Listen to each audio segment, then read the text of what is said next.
पैसा न कमाई कैसे साड़ी धमकईबू जाके नैहर में लहर लगईबू यही से कमाए अली छोड़ी के हम घरवा हो ए जुलिया के मम्मी।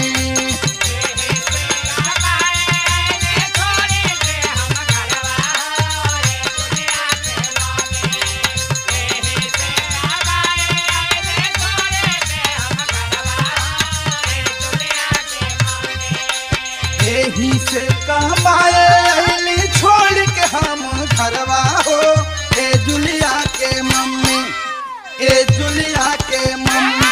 अब